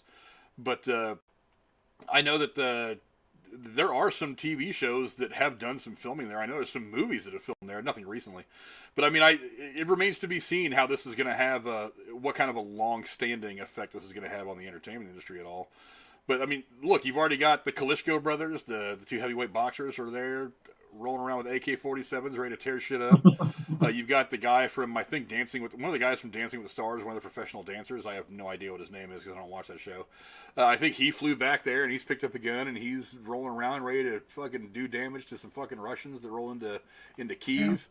Yeah, this is definitely something that's reached way beyond the borders of the Ukraine and has affected a lot of different industries. I'm interested to see how this is going to play out long term because it could affect a lot of stuff. Yeah, but and also in this day and age, you can't really do something like this and not have the entire fucking world know about it instantly. Yeah, I mean, it's not like I've always found it kind of interesting, like when Pearl Harbor happened back in December of 1941, that some people in the United States didn't know about it until like 4 or 5 days after it happened. Oh yeah, whereas you make the big announcement. Now, and it's like we watched 9/11 happen live on TV. We're watching wall-to-wall 24-hour coverage of Russia invading the Ukraine right now. Yeah, it's like, isn't it wild? Nowadays we can watch a country get invaded in real time. Like, yeah, great. Yeah, I don't know, but go down in the comments below and let us know what you guys think about how this is all going to affect the entertainment industry. A lot of musicians, a lot of movies not releasing, a lot of stuff that is just not going into. Well, obviously right now the Ukraine, because that's where everybody was. That's where everybody's fighting, but also into Russia because they're the obvious aggressors. So let us know how you think this is going to play out long term. I've played enough video games and James Bond shit and kill some Russians, man. They're always the bad guys. Yeah. Also, just want to remind you guys, there will be next week on Monday the 7th at about the same time that we usually go live, 8:15, is the Batman spoiler review and discussion. It's going to be some wild, wild shit. Jeremy, what are some of your your early predictions. I know you said you're going to see it Saturday. I am Yeah. probably going to go see one of the late showings tonight. I am not going to waste any fucking time. I want to go see this shit. Now, the reviews have already been through the damn roof. There are so many people that are loving this movie. A lot of people said that this is the kind of Batman that we've been waiting for a long time. It's not Michael Keaton. It's not Ben Affleck. It's not Adam West. It is a very different incarnation that is actually very, very close to the to some of the better qualities of Batman that so many people have wanted to explore in live action. What are some of your expectations of what we're going to get from the Batman this week? As always, I mean, I know this is, I mean, not just DC, but I mean, this is DC's character that is the epitome of, like, gritty, brutal. He's been through some shit. He goes through shit. He gives people shit. Look, I mean, I was sold from that first, I think maybe one of the first trailers I saw where, like, you know, he's beating dude's face in and then just fucking, he stops for a second, like, take a breath and just keeps beating his skull in. I'm like, God damn. I was like, oh, it's going to be that kind of movie. All right. Yeah, I feel like this is going to be some edge of your seat. It's going to be some tense stuff. And I still, it looks terrifying, like some serial killer shit, but I don't know why the Riddler is, like, wrapped in duct tape. I don't know. It's weird, but it makes me uncomfortable. I don't know. Well, I think that's kind of the idea. Well, yeah, but I wouldn't think the Riddler. I'm like, yes, more duct tape. If we're doing ducks, I would think that'd be the Penguin, which, again, Penguin, that looks pretty cool. I did not know that was, what's his face? That's the power of makeup, and, you know, I change your... Colin Farrell, and, you know, makeup and change your appearance. Shit. Good on you, man. I am really interested to see that this seems like it'll be that dynamic of Selena Kyle and Bruce Wayne that they're kind of friend and foe sometimes. They kind of play with each other back and forth. Because they both kind of draw that line between... Double entendre. Well, look, we again, you know what you're getting into, trust me. What was that thing, like, a few months ago? It was like heroes kiss with the mouth open, or what that fucking thing was with Catwoman and Batman. Who the fuck cares? Again, if you know their story even a little bit, like, man, you know what you're getting into. Like I said, they both walk that line between, like, kind of good and bad. Seeing that thing with him getting, like, he's just sitting there taking bullets, like, walking through them, not giving a single fuck. I love the aesthetic and the feel of this movie. That's what I'm kind of... If that's what this feels like, this, like, real gritty noir kind of feel that Batman's always kind of been about, then yeah, if it's like a, what they say, it is kind of like a detective-y kind of movie. I mean, he is the world's greatest detective, so yeah, it's gonna be a cat and mouse game with I know I said cat, haha, with Riddler and for sure, and probably Penguin even. Yeah, I've heard that this movie has a lot of horror elements to it. And one of the things, I believe it. And one of the things that really struck me in one of the first trailers is that part where he's chasing the Penguin, and the Penguin ends up turned over in his car, and he looks over and you get that upside down scene, that upside down look so of cool. the Batman walking slowly towards the car. That to me had all the... I mean, it alluded to some of those Michael Myers slasher films where the killer is just walking slowly up to the next victim. That's one of the things I've heard about this, and I'm like, I really dig that idea, because for all this back and forth shit about how Batman doesn't kill people, he shouldn't kill people, he never kills people, he does kill people, he doesn't kill people. I'm like, he's finding his footing in this movie. One, we all know his body count is high as fuck. Yeah, his body count is as high as Snoop Dogg as he's getting ready for the halftime show at the Super Bowl. We all know that Batman has killed some people. Yeah, and he does do that. Like I'm sure early years, and definitely later years, he kind of encaps it with like, yeah, I'm probably killing some people here. You try to have your little good streak there, but like, no. With the exception of the Adam West Batman, in my opinion, the best Batmans have killed people. Yeah. They definitely have. Now Christian Bale's version didn't kill a lot of people. I know he didn't. Well, he killed a few, but it wasn't like he caught that guy who snatched somebody's purse and then strung him up and beat him to death. It's like he would turn those guys in. But if the people were dangerous enough to where he had to deal with them in a very very extreme way, he would deal with them in a very extreme way. And I think the best Batmans are the more violent ones. That's what I'm saying. I love the real gritty, in-your-face Batmans. Like, exactly what this was. Like I said, when he's just beating these fuckers to a pulp, like, nonstop. He did, yeah, you think of, like, Christian Bale's one, like, yeah, he did say that when he did that to Liam Neeson's character of Ra's al Ghul. He's like, I'm not going to kill you, but I'm not going to save you. I'm like, you killed him, I think. I get there's that weird supernatural element to Ra's al Ghul, but I'm just saying, yeah, you killed him and he kind of came back to haunt you. So, I don't know. Yeah, the other thing I've heard is that the opening scene to this movie is actually really awesome. And that's really, really important, because if you don't suck people into this movie right away, the people who are kind of poo-pooing the whole thing because they're like me, they wanted to see the Ben Affleck movie get made because apparently his script was phenomenal. And I would really... I'm looking around the internet trying to find a copy of his script because they've said it was fucking awesome. But, yeah, all these people who... I mean, look... I'm one of those people that's like, we've got Ben Affleck coming back as Batman for at least the Flash film. We've got Pattinson being Batman. They're going to have another Batman at some point. Well, Keaton coming back as Batman. They're going to have another Batman on the screen again, and probably in the next 5 years. It's like you're going to have 27 versions of Batman. They all have to be really, really good for this to work, or one or two of them are not going to be very good at all, and it's going to ruin the whole fucking thing. So I'm really kind of glad to hear that people like this so far. You need to have them all in the Flash movie do the thing with the Peter Parkers, like the Batmans are just like, wait a minute. You? Yeah, they're in a back cave, just like, wait. Somebody else Bruce, and I'll go, what? Right, yeah, what's up? They just drive their cars in tandem, and it's like, okay, yours is, okay, you got the fins, I like that. That's cool. Yeah. Yours looks like a tank. What the fuck is that about? Hey, you know. The car, right? Chicks love the car. God, I hate that line. I hated that line. Come on. Bad Batman. Why did I even pull up that line? I hate myself for Come on, we had Bat Nipple, for fuck's sake. Come on. I know. You think it's been that bad? Batman cracking jokes when he's supposed to be stoic and dark. No. Didn't work. But Didn't work at all. I think what broke me was the fucking Bat credit card and the little stupid little sound. I'm like, okay, I get it. It's campy, but don't do that again, please.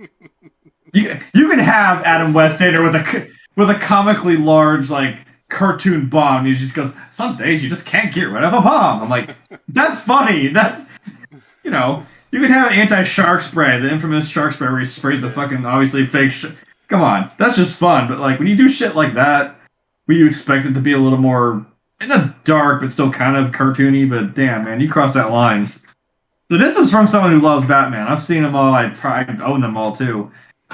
God, come on, man. I'm sat through the campy shit. Let's get to the real fucking, like, the dark shit that we know is possible.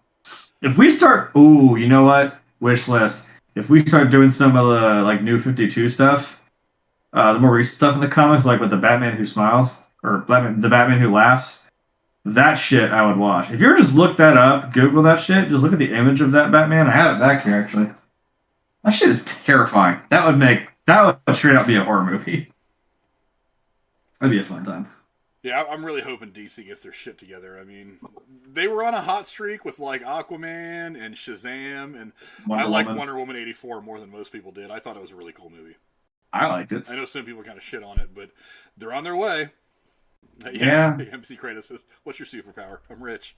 I'm rich, I yeah. kind of got that line. That line made sense, because if you think about it, there's nothing special about Batman other than the fact that he's just got a ton of money, and he doesn't care if he throws his body through a brick wall. That's his superpowers, and he's kind of fearless. Well, you said that line. I was gonna say I like the other line where you're like, nice car. He's like, yeah, you should see my other one. I'm like, yeah, that's funny. Yeah. Does it come in black? That's just been like my thing for forever. People have sent me that before, like when I buy something and I'm like, oh my god, look, your car's black, or do you ever wear any clothes that aren't black? It's like, no, because that's what I ask. It's gone black. Yeah, I'm glancing at some of these images of the Batman Who Laughs. That's pretty dope looking. Yeah, with that big, that will be something I'd love to see. Do you think we will see the Batusi? You know what? I think that'd be funny, but I think the tone that they've set for this whole thing is far too dark for even one moment of levity like that. I think there might be some. I think there's going to be some funny back and forth between him and Selena Kyle, and there might be some funny back and forth between like him and Alfred. But I really don't think that you're going to see anything like that in this movie. It would be awesome though, like right before a really really crazy insane moment of somebody just being murdered by Batman or Riddler or Penguin. It's like he's just walking through a club, and like even that, just like he's walking through a club looking for a bad guy, and just everyone in the club's doing this thing right here. He just kind of looks at people like, the fuck is wrong with you guys, and walks right by him and goes after his mark. I think that would probably work, but to see Batman do it, no, not so much. But yeah, I'm really excited to see this. Like I said, I am more than likely going tonight. If I don't go tonight, I'm probably going to be going Saturday. I am to see this. I mean, I was really worried at first because they didn't lift the review embargo until real late. And usually when they lift the review embargo late like that, it's because they're not very confident in the fact that their movie is going to get good reviews. But I think a lot of it, they were trying to... There's probably one or two pretty big spoilers in this they're trying to keep under wraps. So I'm starting to think that maybe it had more to do with that than it had to do with them trying to hide any potential disappointment. You know what? I bet I know what one of them is. I think Batman's parents. I think... Oh, okay. Batman's parents died. Gotcha. Spoiler alert. Knock it in there. Because we haven't seen that 75 times in movie form. It seems like every time anything Batman happens, it's still his parents being killed. Drew says he only knows about the Batista because of The Simpsons. Oh no, you have to go back and watch that episode of the old Batman series with Adam West. That's good stuff, man. That's good stuff. Yeah. Oddly enough, my youngest son Max loves Batman. Has never liked the Adam West stuff. He doesn't like the Adam West stuff. And I'm like, really? What is wrong with it? He loves all the dark Batman stuff. But I'm like, well, yes. This Adam West Batman stuff is awesome. It's so goofy and cartoonish. It's fun. You gotta appreciate it, man. Like for what it is. Shit, I've got the shit from the fucking 1940s in there of Batman. You want to talk about shit that's... I'm still interested to... I keep saying I'm gonna watch it. I never do. I'm watching the one that's like during World War II, and the next series is from 49. So I'm like, I want to see how this varies wartime and then post-war, because like this one right now is very in your fucking face about, you know, woo, American Batman. I can't get that line out of my head where I literally, this is a line in that fucking show. Batman fights for his country and so should you. I'm like, am I still watching? What? What the fuck did that have to do with? Huh? Like anything. Of course, I get it. And of course, that bad guy is like a fucking... Again, I hate to say because it was like 1943. I'm like, is that a white dude who's supposed to be Japanese? And he's also the main bad guy? Really? Did you even try? And he's got this stupid mind control shit that he's doing to people. It's so weird. It's a fun time, but it's weird. MC Kratos says, if everyone is saying it, this is a great movie, even though the sparkling vampire Robert Pattinson is in it, it better be good. Vampires don't sparkle. We kill the ones that sparkle for free. You know what? I've heard... Look, let me reiterate. Pattinson hates that fucking movie, too. Look at it this way. I know that. Jesus Christ, you're gonna... I saw somebody on Twitter about this the other day when they were criticizing this whole fucking Twilight sparkly boy is gonna be Bruce Wayne. Think of it this way.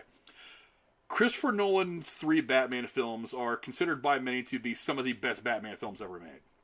Would agree. Christopher Nolan liked Robert Pattinson liked his ability enough to cast him in Tenet. Yeah. He was awesome in that movie. Look, Robert Pattinson is ignore Twilight. Go watch the other stuff. Please. I mean, I first saw him as Cedric Diggory in Harry Potter and the Goblet of Fire, and I thought he was good in that movie. Go watch movies like Tenet. Go watch Water for Elephants, and go watch The Lighthouse that he did with Willem Dafoe. Here is the worst kept secret in Hollywood, and it's only a secret in Hollywood because people don't want to see it. That motherfucker can act. That dude's got skills. I was gonna say, I loved Tenet. Honestly, it was one of my favorite movies. I think from last year, and like you were saying, I think it kind of got shit on, unfortunately, given the time it came out, like what was going on in the world. But like, you know, when I watched that movie, I'm like, damn, it's like he had me going there at the end. Like I said, when he just throws in that little smile, he's like, I'll see you at the beginning, friend. We're gonna give us some stuff. You'll love it. I'm like, no, don't go. Come back. I'm like, you want him to be your best buddy, like time travel friend. Like, you can't tell me after watching that you wouldn't want that. Like, God, man.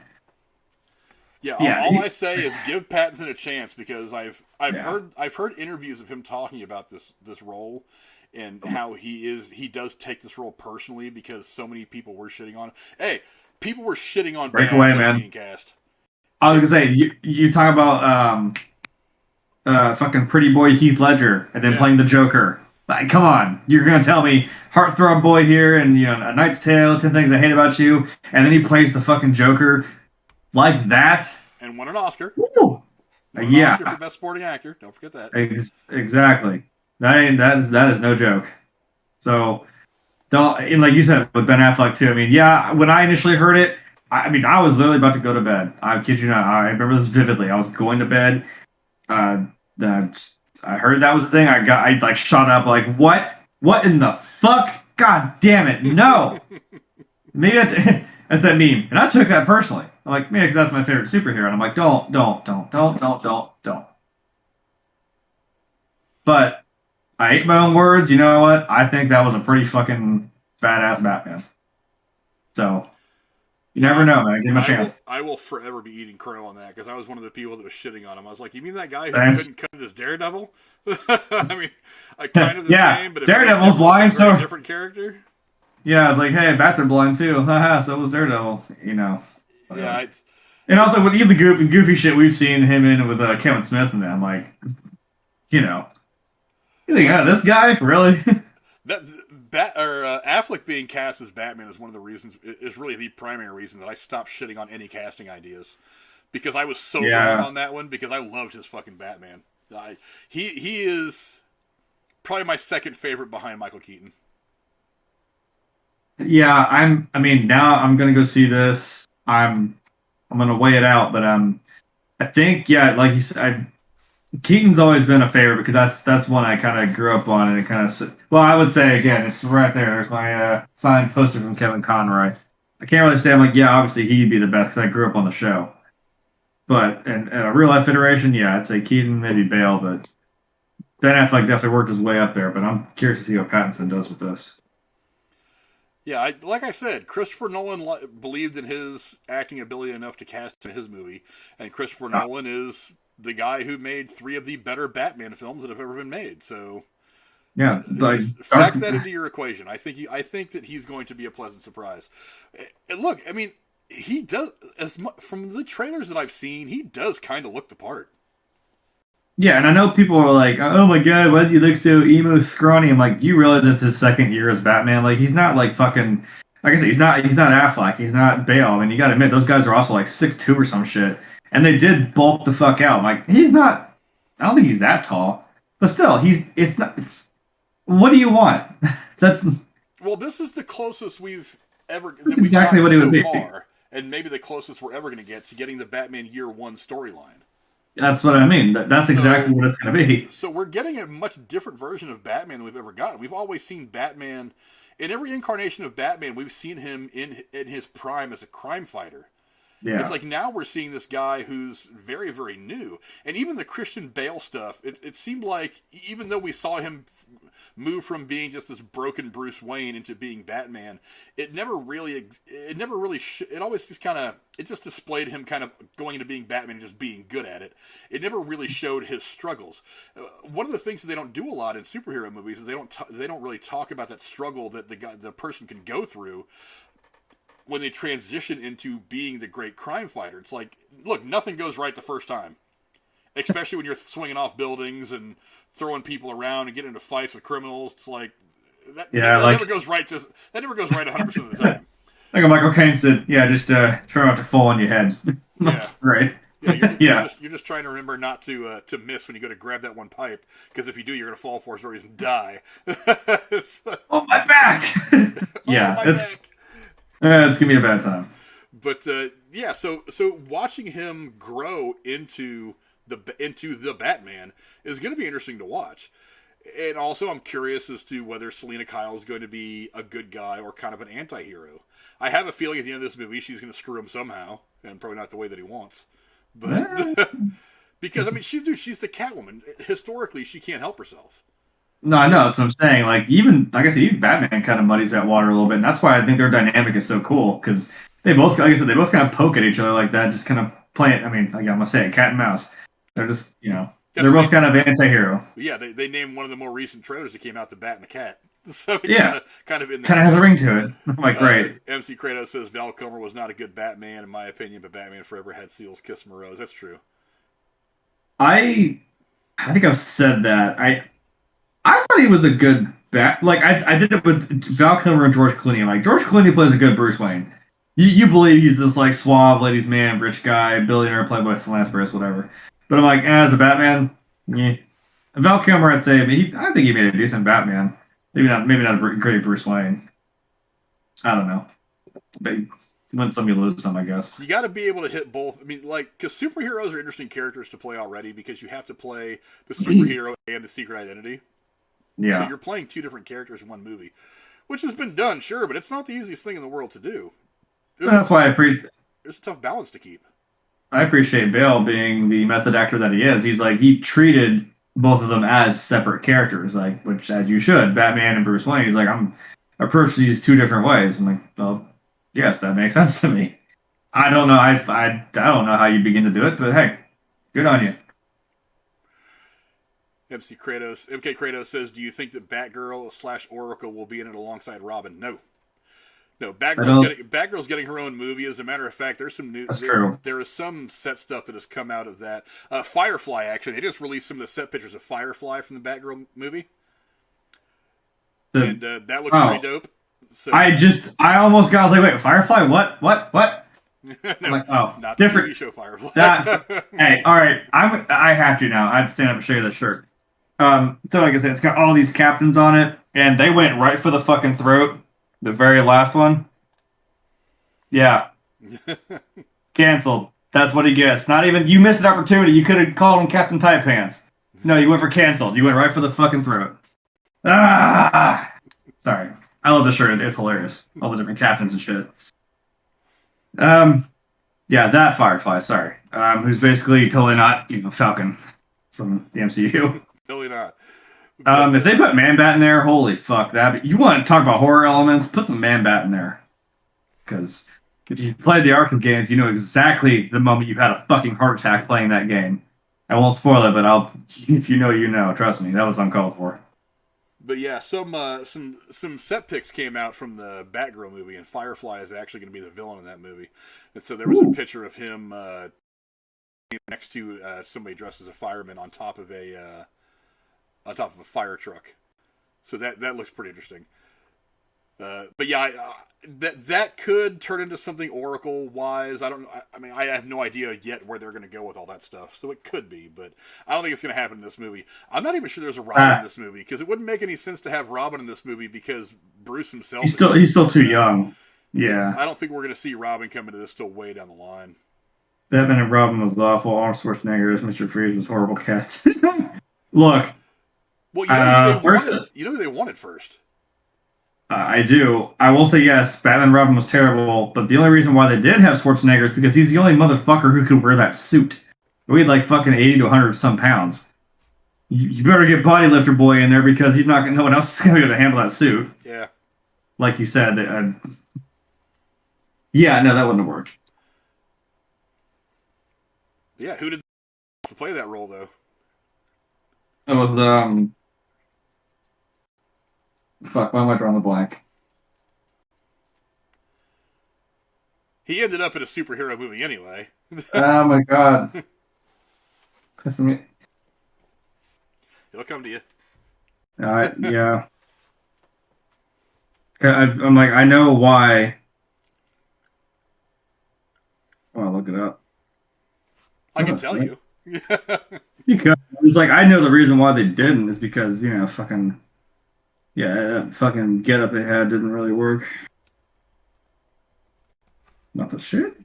Well, I looked up Played By, and I'm like, Alfred Molina. I'm like, wait, what the fuck? When'd you do that? And it says Harley Quinn. Whatever the fuck's that? Alright. Interesting crossover there. Oh, John DiMaggio, look at that. And Batman, is that Brave and the Bold, I think? I was not gonna tell me, fuck.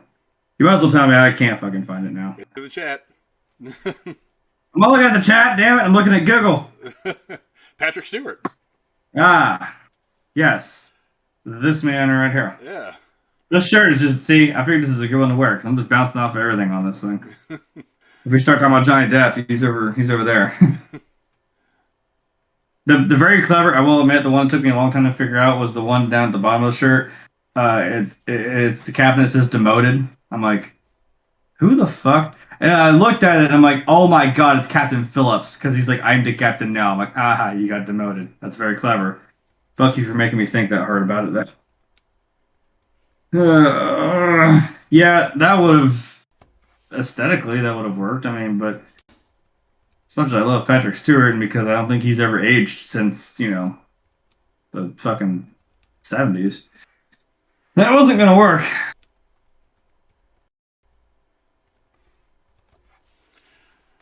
Yes, MC Kratos, that is very true. They were afraid that he wasn't going to be able to wear the heavy suit, which, as Jeremy mentioned, weighed, I think at one point it weighed over 100 pounds. They said it was a heavy, heavy suit. Yeah, I believe it. And so, wouldn't that have been cool, though? Because in all the animated stuff that you see... That's exactly... He looks dead ass like Patrick Stewart. The bald head, and you give him those little round, red fucking, like, John Lennon-looking goggles. Yeah. Yeah. Perfect. However, I don't know. Again, I guess if it does keep with the goofy-ass, campy shit, come on. Arnie's got some good zingers in there, some little one-liners and ice puns. I know we like to hate on it just to hate on it because it is funny, but it works, but also it's sometimes it's too fucking much. It was just bad. I know. I do like the end of the movie, though, where he gets to, they throw him in the cell with, what's his name? What's her name? Poison Ivy? Is that what it was?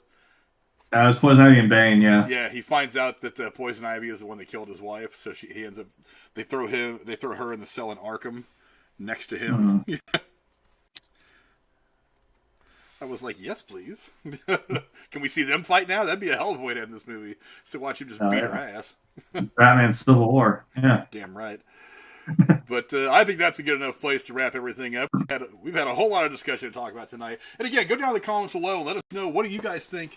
What are you expecting from The Batman? I'm going to go see it probably here in about an hour.